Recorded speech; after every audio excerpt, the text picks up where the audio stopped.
தமிழ் குரல் நேயர்களுக்கு வணக்கம். நம்ம இன்று சந்திக்க இருக்கும் சிறப்பு விருந்தினர் ஐயநாதன் அவர்கள். வணக்கம் சார். வணக்கம். ராஜஸ்தான்ல மக்களவை சபாநாயகர் ஓம் பிர்லா அவர்கள் பேசும்பொழுது நாடாளுமன்ற விவாதம் அப்படிங்கிறது தெரு சண்டை மாதிரி இருக்கக்கூடாது அப்படிங்கிற ஒரு விஷயத்த குறிப்பிட்டிருக்கிறாரு. அப்போ இதுக்கு முன்னாடி இப்ப மோடி அவர்கள் பேசியதோ இல்லை எதிர்கட்சி தலைவராக இருக்கக்கூடிய ராகுல் காந்தி அவர்கள் பேசியதோ தெரு சண்டை மாதிரி இருந்ததா அப்படிங்கிற ஒரு கேள்வி வேற இப்ப எழுந்திருக்கு. சரிதான். நான் என்ன சொல்ல வரேன்னா, இதை தெருச்சண்டையான நீங்க கேட்குறீங்களே, உங்களுடைய மாநிலம் ராஜஸ்தான், இவர் கோட்டால இருந்தால் ஜெயிச்சு வந்தார். முன்னாடி 2.5 லட்சம் ஓட்டை ஜெயிச்சாரு. இப்போ 40,000 ஓட்டில் தான் ஜெயிச்சு சபாநாயகர் ஆக்கப்பட்டிருக்காரு. ராஜஸ்தான்ல தானே பேசினாரு. ராஜஸ்தான் மாநிலம் ஜலோர், அங்கே தானே பேசினாரு. என்ன பேசினாரு மோடி? உங்களுடைய பணம், உங்களுடைய நகைகள், உங்களுடைய சொத்துக்கள், ஏன் உங்க தாலில ஒரு தங்கூட பறிச்சு முஸ்லீம்கிட்ட கொடுத்துடணும் அப்படின்னு சொன்னாரு. அது கலவரமாக இருந்ததுன்னா என்ன ஆயிருக்கும்? இந்த இடத்துல பேசும்போது நீங்க ஏதாவது பேசுறீங்களா? இங்கே பேசாத, இங்கே இப்படியெல்லாம் பேசி ஓட்டு வாங்கிட்டு ஜெயிச்சு அங்க வரும்போது அங்க பேசாதானே எப்படி பேச இருப்பாங்க? அப்போ உங்களை பார்த்து எதிர்த்து கேள்வி கேட்கும் போது அவர் மோடி எப்படி பதில் சொன்னாரு? இந்துக்களையே ராகுல் காந்தி அவமானப்படுத்துகிறாரு, கேவலப்படுத்துகிறாருன்னு சொன்னாரு. இந்துக்களை அவர் புரிய வச்சாரு. அவர் பிஜேபி RSS இதெல்லாம் புரிய வச்சு பேசினாரு. நீங்க தானே அப்படிப்பட்ட வெறுப்புணர்வை விதைக்கிறீங்க, வயலன்ஸ் விதைக்கிறீங்க. அதே கட்சியை சேர்ந்தவர் தான் நீங்களும். அப்போ அதற்கான எப்படி நடக்குதுன்னு சொல்லாதீங்க, எப்படி நடந்துக்கிட்டீங்கன்றத சொல்லுங்க. ஸோ அதில் இப்போ ஓம் பிர்லா பேசி ஆகணும். ஸோ இதெல்லாம் நிலை தடுமாறிய ஒரு பேச்சுக்கள், உணராத பேச்சுக்கள், மக்களுக்கு எதுவும் தெரியாது, சும்மா நம்ம இப்படி பதிவு பண்ணிட்டு போவோம் அப்படின்றதுல திருச்சண்டை மாதிரி இருக்கு. அப்படின்னோம்னா அப்படி யார் ஆக்குனது? எதிர்கட்சி தலைவர் பேசும்போதெல்லாம் பெசாத இருந்திருக்கலாம்ல. ஏன் நடுவில் குறுக்கிட்டு பேசினாங்க? மோடி 3 முறை, அமித்ஷா 5 முறை, ராஜ்நாத் 8 முறை. எதுக்கு இதெல்லாம்? குறுக்கிடாதே இருந்திருந்தாங்கன்னா திருச்சண்டை ஆயிருக்காது இல்ல. அப்ப குறுக்கிட்ட போது நீங்க எல்லாம் கண்டிச்சிருக்கணும். ஏன் கண்டிக்கல? இவ்வளவு கேள்வி எடுத்துல. அதனால வசதிக்கு அவர் ஒரு கருத்தை சொல்லிட்டு போக வேண்டியது.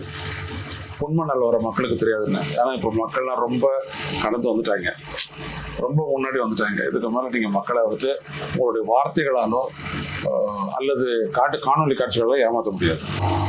சபாநாயகராக இருக்கக்கூடியவர் நீங்க 2 பக்கமும் சமமா நடத்திருக்கலாம். அந்த மாதிரியான ஒரு விஷயமும் இருக்கு. இன்னொன்று ஒரு எதிர்கட்சி தலைவராக இருக்கக்கூடியவர் பேசும்பொழுது நீங்க எவ்வளவு வாட்டி குறுக்கிட்டது அப்படின்றதெல்லாம் கூட பார்க்குறோம். சபாநாயகரை கூட குறுக்கிட்டு பேசியது கூட நம்மளால பார்க்க முடியுது.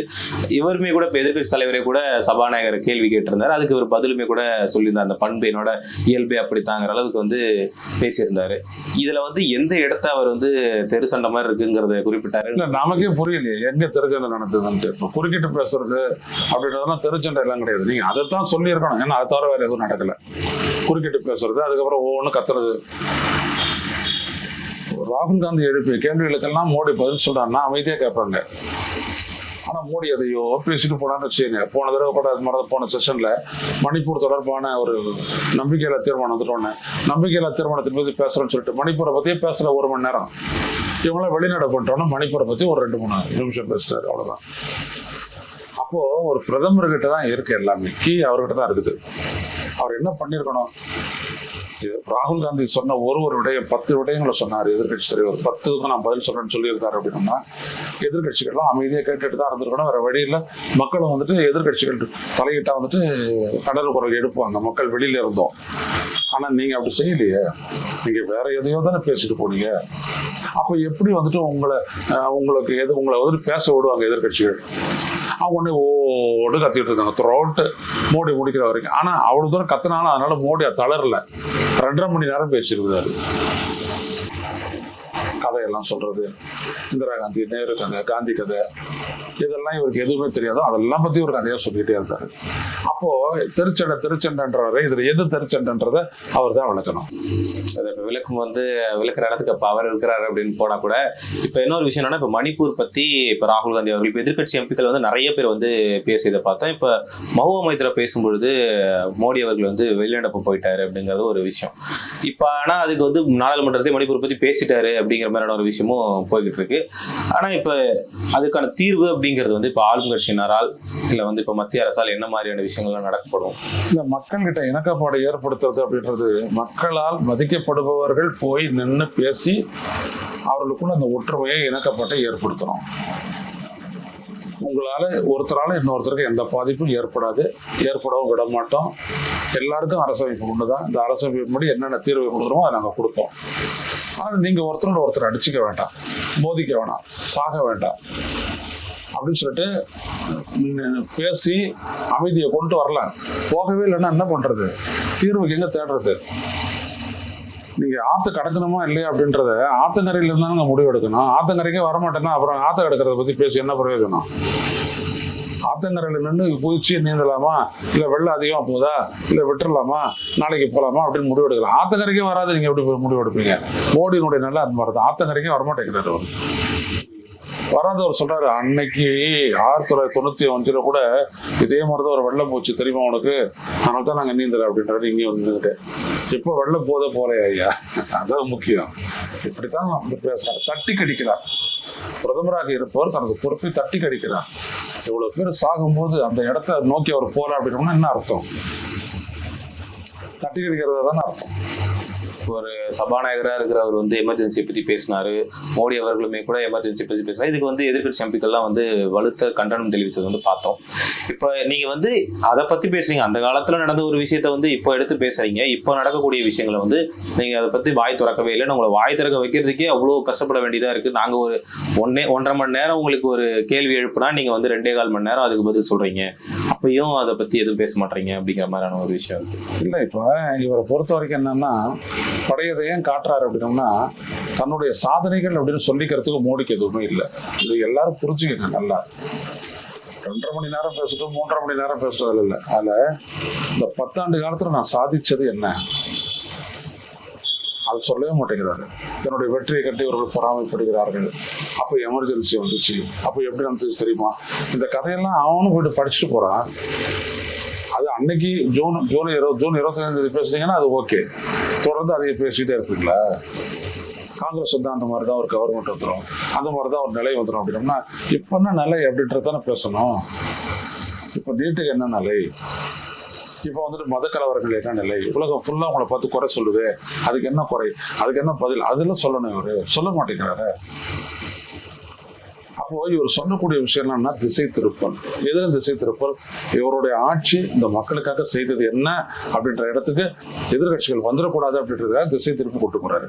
ஸோ அப்போ அவங்கள பத்தி அவதூறா பேசுறது, நேருவை பத்தி அவதூறா பேசுறது, எமர்ஜென்சி காலத்தை பத்தி பேசுறது, இப்படி எல்லாத்தையும் பத்தி பேசுறது. ஏன் ரத யாத்திரை நடந்ததால எவ்வளவு பேர் செத்து போனாங்க?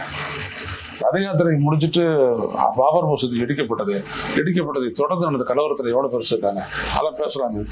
குஜராத்தில் உங்களுடைய நீங்க முதலமைச்சர் இருந்த போது கலவரம் நடந்துச்சா, அதை பத்தி பேசலாங்க. அதுவும் வரலாறு தானே, ஏன் பேசக்கூடாது? அதெல்லாம் ஏன் மறைக்கிறீங்க? அப்ப என்ன அவருடைய ஒரு குற்றச்சாட்டு அரசியல், அவ்வளவுதான். அவருதுன்னு எந்த சாதனையுமே கிடையாது, அவர் சொல்றதுக்கு எதுவுமே கிடையாது மக்கள் கிட்ட. ஆனால் அவர் என்ன பண்றாரு, குற்றச்சாட்டு அரசியல் குதிச்சிடுறாரு. வேற ஒண்ணுமே இல்லை. தமிழ்நாட்டுக்கு 8 முறை வந்தாரு, என்ன சாதிச்சோம் தமிழ்நாட்டுக்காக அவர் சொன்னாரா? ஏன்னா சாதிச்சது எதுவும் இல்லை, உடனே குற்றச்சாட்டு. இங்க எங்க பார்த்தாலும் போதைப் பொருள் கிடைக்குது, தெருவுக்கு தெரு. இதெல்லாம் உண்மையா? அப்போ இது பாருங்க, எவ்வளவு தூரம் ஒரு மோசடியான ஒரு அரசியலை பண்ணிட்டு கடைசியில வந்துட்டு என்ன பண்றது, மாத்தி பேசுறது. இதான் மோடி செய்யறது. அதனாலதான் அவருடைய பேச்சு வந்துட்டு எடுபடாமல் போறது. அரசியல் தேர்தல் பரப்புரையிலையும் அவருடைய பேச்சு எடுபடல, இப்போ அவருடைய பேச்சு எடுபடல. அவர்கள் மேலே எழுப்பக்கூடிய கேள்விகளும் எழுந்திருக்கக்கூடிய கேள்விகளுக்கும் பதில் சொல்லாம திசை திருப்புறாங்க. பிரதமர் வந்து இங்க மணிப்பூர் எரிஞ்சுக்கிட்டு இருக்கு, இந்த மாதிரி நம்ம நாட்டுக்குள்ள இருக்கக்கூடிய பிரச்சனைகள் எல்லாம் பார்க்காம முதலீடை கொண்டு வரதுக்காக, இல்ல வந்து ஒரு தொழில் புதுசா நிறைய விஷயங்களை வந்து நம்ம நாட்டுக்கு கொண்டு வரதுக்காக அவர் போறாரு அப்படிங்கிறது ஒரு பக்கமா இருந்தாலும், எதிர்கட்சி தலைவர் வந்து இப்ப மணிப்பூர் போறாரு அப்படிங்கிற ஒரு விஷயம் வந்து இப்ப ராகுல் காந்தி போறது வந்து இது ரெண்டுத்தையும் கனெக்ட் பண்ணி பேசிக்கிட்டு இருக்கிறாங்க. அது எப்படி பாக்குறீங்க? ஆமா, இப்போ மணிப்பூருக்கு வந்துட்டு ஒரு பிரதமர் போகவே இல்லை. உள்துறை அமைச்சர் போனாரு, 15 நாள்லயே போனாரு. போன ஆண்டு கலவரம் தொடங்கி 15 நாள்லயே அவர் போனாரு. அவரால் எதுவுமே செய்ய முடியல. ஏன்னா ஒரு பெரும்பான்மை இனத்திற்கும் அதை விட கம்மியான மக்கள் தொகை கொண்ட ஒரு குக்கீஸ்க்கும் மீத்தேஸ்க்கும் நடுவில் நடந்ததுல வந்துட்டு அந்த பெரும்பான்மை அரசியலை பாஜக படிச்சு, அதனால வந்துட்டு அதை விட்டுட்டு வேடிக்கை பார்த்துச்சு. இது பின்னாடி எல்லாமே வந்துச்சு. இதை முதல்ல சொன்னது நான் தான். அவங்க ஒரு பெரும்பான்மை அரசியல் பண்றாங்க, அதுதான் அந்த கலவரத்தையே காரணம் அப்படின்னு நான் சொன்னேன். எல்லா பதிவுகள்லாம் இருக்கு. இப்ப இந்த மாதிரியான ஒரு அரசியல் பண்ணி அதான் வந்துட்டு மிகப்பெரிய பத்தி அறிஞ்சது. அடக்கணும்னா அடைக்கலாம், கடைசியில் அது எந்த அளவுக்கு போச்சு அப்படின்னா காவல்துறை காவல் நிலையங்களுக்கெல்லாம் உள்ள போய் ஆயுதங்கள் எல்லாம் இந்த மீத்தேஸ் எல்லாம் வந்துட்டு கைப்பற்றிட்டு வந்துட்டு அவங்க குக்கீஸ் அடிக்க கொளுத்த அவங்களுடைய வாழ்விடங்கள் எல்லாம் இது பண்ண கிட்டத்தட்ட இந்த நிலையில பார்த்தீங்கன்னா அதுக்கப்புறம் அது கிட்டத்தட்ட ஒரு வருஷம் அப்படியே தொடருது. அந்த கலவரம் அப்படியே தொடர்ந்துகிட்டு தான் இருக்குது. இது வரைக்கும் 300 பேருக்கு மேலே செத்து போயிட்டாங்க. அதை விட முக்கியமாக பார்த்தீங்கன்னா 60,000 பேர் வந்துட்டு இன்னைக்கு அங்கே வந்துட்டு பார்த்தீங்கன்னா அகதிகள் முகாமில் இருக்காங்க. ஒரு கேவலமான ஒரு சூழல். இப்படியான ஒரு சூழல்ல வந்துட்டு அந்த மக்களுக்கு முதல்ல அரசியல் தலைமைகள் கிட்ட வந்துட்டு ஒரு ஆறுதலான வார்த்தையை தேவை. அவங்க நிறுத்தணும், அந்த கலவரத்தை நிறுத்தணும். அது நிறுத்துறதுக்கு தான் பிரதமர் மோடி அங்கே போகணும்னு எதிர்கட்சிகள் கேட்கறது காரணம் தான். இவர் போய் பேசுறாரு அப்படின்னோம்னா அது நிற்கும், நிச்சயமா நிற்கும். ஏன்னா அங்க இருக்கிற ஆளுங்கட்சியால எதுவும் பண்ண முடியல. அதுவும் பாஜக இப்படிப்பட்ட நிலையில வந்துட்டு ராகுல் காந்தி போறது, ஒரு எதிர்கட்சி தலைவர் ஆனவன போறது வரவேற்கத்தக்கது. அவர் அஸ்ஸாமும் போறாரு, அஸ்ஸாம் போயிட்டு இங்கே மணிப்பூர் வர்றாரு. இவர் போயிட்டு ஆறுதல் சொல்லி தேர்தல் படுத்தி அவங்கள வந்துட்டு ஆற்றுப்படுத்தி அவங்கள வந்துட்டு நீங்க இதெல்லாம் மோதிக்காதீங்க, எல்லாருக்குமான நாடு தான் அந்த நாடு மாநிலம், அதனால யாரையும் வந்துட்டு வஞ்சிக்கிறத நாங்கள் அனுமதிக்க மாட்டோம், நீங்க கவலைப்படாதீங்க அப்படின்னு சொல்லிட்டு கொண்டு வந்தார். அப்படின்னோம்னா ஒரு இணக்கப்பாட்டை கொண்டு வரணும். அந்த ஒரு இணக்கப்பாட்டை கொண்டு வரும்போது தான் அமைதி ஏற்படும். அந்த அமைதி ஏற்பட்டா தான் இதுக்கப்புறமா கூட மணிப்பூர்லட்டி இந்த பிளவு வந்துட்டு பெரிய இந்த டிவிஷன் ரொம்ப பெருசாயிடும். மோடி இதை பத்தி சொல்லும் போது என்ன சொல்றாரு பேச்சுல, ஏற்கனவே வந்துட்டு 90கள்ல அந்த மாதிரி ஒரு தடவை வந்துச்சு, அந்த இது வந்துட்டு 5 வருஷம் நடந்துச்சு அந்த தகராறு, அந்த மோதல், அந்த கலவரம், இதெல்லாம் நம்ம பார்க்கணும். ஸோ அங்க ஒரு ஹிஸ்டரி இருக்குது இந்த மாதிரியான மோதலுக்கு அப்படின்றாரு. 5 வருஷம் நடந்துச்சு, அதுக்கப்புறம் அது முடிஞ்சது இல்லை. எப்படி முடிஞ்சது, யாரு தீர்த்து வச்சது, அது பேசணும்ல மோடி, பேசவே இல்லை. அப்போ ஒரு தீர்வுக்கான ஒரு வழியை வந்துட்டு பார்க்காமல் அதனுடைய வரலாற்றை சொல்லி இப்படிதான் அங்கே அடிக்கடி மோதல் எடுத்து அதெல்லாம் சீரியஸ் எடுத்துக்காதீங்கன்ற ஒரு துணில பிரதமர் பேசியது அப்படின்றது மிக மிக ஆபத்தானது. ஸோ அப்படிப்பட்ட அவர் வெளில போயிட்டார், வெளிநாட்டுக்கு போயிட்டார், ரஷ்யா போயிட்டார். ஓகே, இவர் எதிர்கட்சி தலைவர் ஒரு பொறுப்பு எடுத்துக்கிட்டு அதில் அரசியல் இருக்கலாம், இல்லைன்னு இல்லை. ஆனால் அங்கே 2 தொகுதியிலையும் வந்துட்டு இன்னர் மணிப்பூர், அவுட்டர் மணிப்பூர் 2 இதுலையுமே வந்துட்டு பார்த்தீங்கன்னா காங்கிரஸ் கட்சியோட எம்பி தான் இருக்கிறாங்க ஜெயிச்சு. எனவே இப்போ இவர் போயிருக்கிறது வந்துட்டு நிச்சயமா காங்கிரஸ் ஜெயிச்சிருக்கக்கூடிய ஒரு சூழல்ல அங்க போயிட்டு அந்த மக்களை ஆசுவாசப்படுத்தி ஆற்றுப்படுத்தி ஒருத்தரோட ஒருத்தர் இணக்கப்பட்டோம் வாழ்க்கை எல்லாருக்குமான மாநிலம் தான் அப்படின்னு சொல்லி அவங்களுக்குள்ள ஒரு இணக்கப்பாட்டை ஏற்படுத்தினார்னா வெல் அண்ட் குட், நல்லது. ஒரு நாட்டினுடைய பிரதமராக இருக்கக்கூடியவர் நம்ம நாட்டிலே இவ்வளவு பிரச்சனைகள் இருக்கு, அதை பார்க்கல அப்படிங்கிறது. ஒரு வருஷமா வந்து மணிப்பூர் எரிஞ்சுக்கிட்டு இருக்கு பிரச்சனைகள் அப்படின்றது பேசப்பட்டுட்டு தான் இருக்கு. இப்போ வந்து எதிர்க்கட்சி தலைவராக இருக்கக்கூடியவர் அங்க போறாரு, ஒரு நாட்டின் பிரதமராக இருக்கக்கூடியவர் வந்து நாட்டின் வளர்ச்சிக்காகத்தான் போறாரு, இப்போ ரஷ்யாலாம் போறாரு அப்படின்னாலுமே அதை வந்து விமர்சிப்பதுன்றது சரியா இல்லைங்க. எதுவும் விமர்சனத்துக்கு உள்ளாகும். எல்லாமே பாசிட்டிவா பார்க்கறதுன்றது விமர்சனத்தோட பார்க்கறது கூட பாசிட்டிவா பார்க்கறது தான். என் நாட்டு தலைவர் ஏன்னா இந்த நாட்டை விட்டு வெளில போறாரு மோடி, இந்த நாட்டினுடைய தலைவர் அவர், இங்க இருக்கப்போ பிரதமர், நாட்டுடைய ஒட்டுமொத்த மக்களினுடைய ஏகோபித்த தலைவரா அவர் போறாருன்னா அது ஒரு சாதாரண விடயம் கிடையாது. அவர் எதுக்கு போறாரு, ஏன் போறாரு, என்ன விளைவு இருக்கும், சர்வதேச சூழல் அது இந்தியாவுக்கு எப்படிப்பட்ட பாதிப்புகள் அல்லது விளைவுகளை கொண்டு வரும் அப்படின்றதெல்லாம் பேசணும். பேசாத எப்படி அயலுறவுன்றது வந்துட்டு அயலுறவு அமைச்சகத்தினுடைய சமாச்சாரம் அப்படின்னு விட்டுட்டோம் அப்படின்னோம்னா அப்புறம் தான் திடீர்னு பார்த்தீங்கன்னா ஒரு நாடு சைனா உள்ள வந்தா ரஷ்யாவா வந்துட்டு உள்ள வந்து தாக்கினாங்க பயங்கரவாதிகள் அப்படின்றதெல்லாம் நம்ம செய்தியை கேட்டுக்கிட்டு அப்படியே தொலைக்காட்சி முன்னாடி பார்த்து லைவ் டெலிகாஸ்ட் பார்த்துட்டு இருக்கணும். ஆனால் கிரிக்கெட் மேட்ச் அது. இந்த நாட்டு மக்களுக்கு இந்த நாட்டு அரசு முன்னெடுக்கக்கூடிய அயலுறவு கொள்கை, அயல் உறவுகள் எப்படிப்பட்டவை அப்படின்ற விளக்க வேண்டிய கடமையும் விலகி கொள்ள வேண்டிய கடமையும் இருக்கு. ஸோ அதை நம்ம செஞ்சுதான் தீரணும். அதான் பாசிட்டிவ்னஸ். அதான் நம்ம இப்போ செய்யறோம். மிக முக்கியத்துவம் வாய்ந்த ஒரு பயணம்னு அவரும் சொல்லியிருக்காரு. மோடி இங்க ரஷ்யாவுக்கு வரக்கூடிய அந்த பயணம் வந்துட்டு மேற்கத்திய நாடுகளை பொறாமைப்பட செய்கின்றன என்று ரஷ்ய அதிபர் விளாடிமிர் புட்டின் சொல்லியிருக்காரு. இது ரொம்ப ஒரு ஆழமா பார்க்க வேண்டிய ஒரு விடயம். என்ன இதெல்லாம் கூட விவாதிப்பாங்க அப்படின்னு நினைக்கலாம் யூடியூப்ல. ஆனா உண்மை என்னன்னா இது ரொம்ப விவாதிக்கத்தக்க, சிரத்தையுடன் விவாதிக்கத்தக்க ஒரு ஆழமான ஒரு விடயம். ஏன் அப்படியான ஒரு முக்கியத்துவத்தை மோடிக்கு விளாடிமிர் புட்டின் கொடுக்குறாரு, ரஷ்ய பயணத்துக்கு ஏன் மோடி அப்படி ஒரு முக்கியத்துவம் கொடுக்குறாரு அப்படின்றதுல ஒரு ஆழ்ந்த அர்த்தம் இருக்கிறது.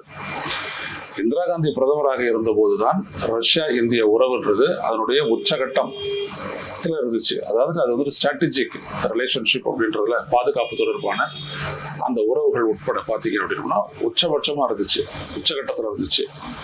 அதுல அதுதான் ஃப்ரெண்ட்ஷிப் ட்ரீட்டின்னு ஒன்று வந்துச்சு. அதன்படி வந்துட்டு இந்தியாவை எந்த நாடு தாக்கினாலும் அந்த நாடு ரஷ்யாவை அந்த நாட்டினுடைய படைகளை ரஷ்யா தாக்கும் அப்படின்ற அளவுக்கு அந்த இது. ஏன்னா அப்போ வந்துட்டு இந்த பங்களாதேஷ் போர் நடந்துச்சு, பாகிஸ்தானுக்கு ஆதரவாக அமெரிக்கா உள்ள வந்துச்சு. உடனே இவங்களுடைய 14th ஃப்ளீட்டை ரஷ்யா அனுப்பதை கவுண்டர் பண்ணாங்க. ஸோ பே ஆஃப் பெங்காலுக்குள்ள 2 படைகளுக்கும் வெளியில நின்று அப்படியே நீ உள்ள நுழைஞ்சு நான் உள்ள நுழையும் அப்படின்ற மாதிரி ஒரு நிலை ஏற்பட்டுச்சு. ஸோ அப்படிப்பட்ட ஒரு அளவுக்கு ஒரு ரிலேஷன்ஷிப் வந்துட்டு இந்தியாவுக்கும் ரஷ்யாவுக்கும் அப்போ இருந்துச்சு. அதற்கு பிறகு அப்படியே கால மாற்றங்கள், ராகுல் காந்தி வராது, ராகுல் காந்திக்கு அப்புறம் நரசிம்மரா, இவங்கெல்லாம் வந்துட்டு ஒரு ப்ரோ அமெரிக்கன். அதுல அந்த மாதிரி பொருளாதார கொள்கை மற்ற விடயங்கள் எல்லாம் ப்ரோ அமெரிக்கன்.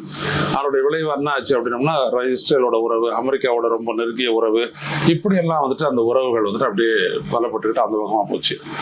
ரஷ்யா உறவு அதுக்கப்புறம் எப்போ வருது அப்படின்னா மீண்டும் மோடி வந்துட்டதுக்கு பிறகுதான் வருது. இது யாராலையுமே மறுக்க முடியாது. இது வந்துட்டு ரொம்ப ஆழ்ந்து கவனிக்க வேண்டிய ஒன்று. அப்படி என்ன அப்படின்ற ஒரு ஒண்ணுதான். ஏன்னா மன்மோகன் சிங் இருந்த போது ஒரு முறை வந்துட்டு நான் அவரை சந்திக்கவே மாட்டேன் அப்படின்ட்டாரு, பிரசிடென்ட் ஆஃப் விளாடிமிர் புட்டின். ஏன் அப்படின்னா அவர் ஒரு பிரைம் மினிஸ்டர் தானே, ரஷ்யாவுடைய பிரைம் மினிஸ்டர் சந்திப்பார், நான் சந்திக்க வேண்டிய அவசியம் இல்லைன்ட்டாரு. அதுக்கப்புறம் தான் வந்துட்டு கொஞ்சம் ஆம்ஸ் ஒப்பந்தங்கள் எல்லாம் போட்டு அட்ஜஸ்ட் பண்ணாங்க. எங்களுக்கு 2 பேரும் ஒரே அளவுக்கு நண்பர்கள் தான், இந்தியாவுடைய நலனை காக்க அமெரிக்காவான ரஷ்யாவானுலாம் சொன்னார்.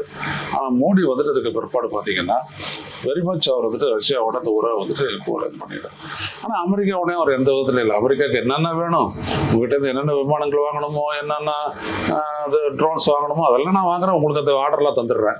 அதே மாதிரி ரஷ்யா கிட்ட தான் வந்துட்டு அந்த 400 அப்படின்றது S-400 மிசைல், அதெல்லாம் வந்துட்டு மிசைல் டிஃபென்ஸ் சிஸ்டம் அதெல்லாம் வந்துட்டு வாங்கினாரு.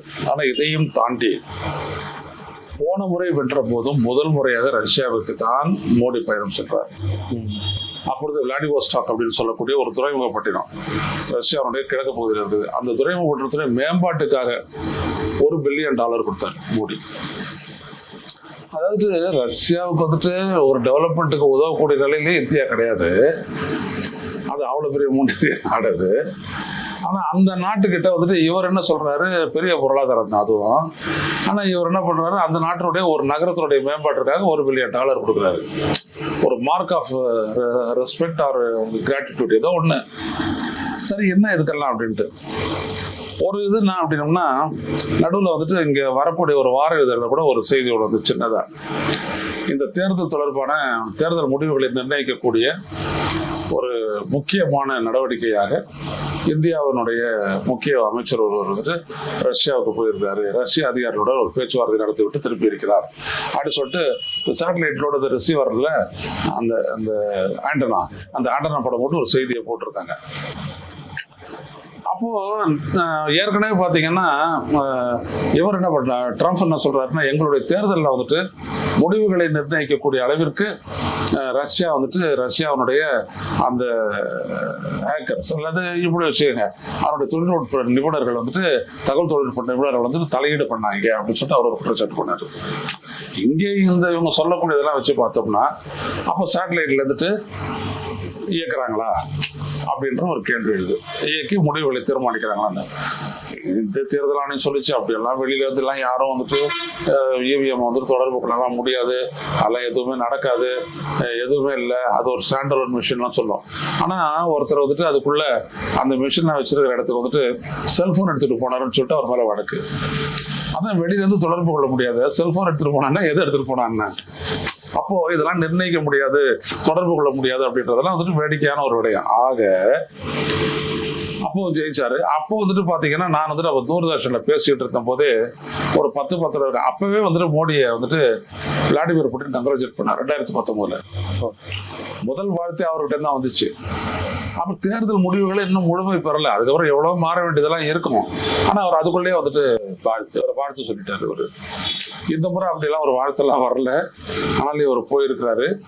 இப்படிப்பட்ட ஒரு பின்னணி கொண்டதான். இதுக்கு நடுவில் வந்துட்டு உக்ரைன் போர்ல வந்துட்டு பாத்தீங்கன்னா அமெரிக்காவுடைய சார்பு நிலையை இந்தியா எடுக்கல, ரஷ்ய சார்பாகவும் எடுக்கல, நடுநிலை வகிக்கிறோம் அப்படின்னு சொன்னாங்க. அதுக்கு வந்துட்டு இவங்க என்ன பண்ணாங்கன்னா, ரஷ்யா என்ன பண்ணாங்கன்னா, உங்களுக்கு வந்துட்டு குறைஞ்ச விலையில நான் வந்துட்டு கச்சா விலையை கொடுக்குறேன், கச்சா எண்ணெய் கொடுக்குறேன் அப்படின்னாங்க. கொடுத்த கச்சா எண்ணெய்னாலும் நம்மளுக்கு விலை குறைஞ்சுதா? இல்லை. அதெல்லாம் தூக்கி 2 நரோரா அப்படின்ற ஒரு எண்ணெய் சுத்திகரிப்பு நிறுவனத்திற்கும், அப்புறம் இவங்களுடைய அம்பானியினுடைய அந்த சுத்திகரிப்பு நிறுவனத்துக்கும் அது போயிடுச்சு. அவங்க அதை சுத்திகரிப்பு பண்ணி கம்மியான விலைக்கு இம்போர்ட் பண்ணி சுத்திகரிப்பு பண்ணி அவங்க நல்ல லாபத்தில் விற்று அவங்க சம்பாரிச்சாங்க. இந்திய மக்களுக்கு எதுவும் கிடையாது. புரியுதா? இதான் மோடியினுடைய பயங்கரமான அந்த கார்பரேட் ரிலேஷன்ஷிப். அங்க பாத்தீங்கன்னா கம்யூனிஸ்டோட, இங்க பாத்தீங்கன்னா கார்பரேட்டோட. இதெல்லாம் கொஞ்சம் ஆழமா பாருங்க. இதான் மோடி. அப்போ மோடி இப்ப போயிருக்கிறாரு அப்படின்னோம்னா இவர் சொல்றாரு, அவரு மோடி தனது பயணம் குறித்து, ரஷ்ய ஆஸ்திரிய பயணம் குறித்து நெகிழ்ச்சியுடன் குறிப்பிட்டுள்ளார் அப்படின்னு சொல்லிட்டு தான் இன்னைக்கு வந்துட்டு புதிய தலைமுறைகளுக்கு கீழே ஸ்க்ரால்ல போட்டாங்க. என்ன நெகிழ்ச்சின்னு புரியல. அது நெகிழக்கூடிய அளவுக்கு என்ன இருக்குது? இப்போ G7க்கு போனாரு, அப்புறம் அமெரிக்காலாம் போயிருக்கிறாரு, உலக நாடுகள் ஃபுல்லா அடிக்கடி போவாரு. அதான் அவர் பிரதமரை செஞ்ச ஒரே வேலை செஞ்சாரு. எதுலையுமே ஒரு நெகிழ்ச்சின்ற ஒரு வார்த்தையை அவர் குறிப்பிடல. அது குறிப்பிட்டிருக்கிறதா புதிய தலைவர்களை போட்டாங்க. எனக்கு அது வந்துட்டு ஏகப்பட்ட சிந்தனை தொட்டுச்சு. அப்படியே உன்னுடைய நட்பை நினைத்து நான் நெகிழ்ந்து போகிறேன் அப்படின்னு சொல்லுவாங்க இல்லையா? அப்போ என்ன அர்த்தம் அப்படின்னோம்னா, மோடியினுடைய அந்த வெற்றியில் வந்துட்டு அவர் ஒரு அங்கம் வகிக்கிறார், ரஷ்யா ஒரு அங்கம் வகிக்கிறது அப்படிதான் அர்த்தம்.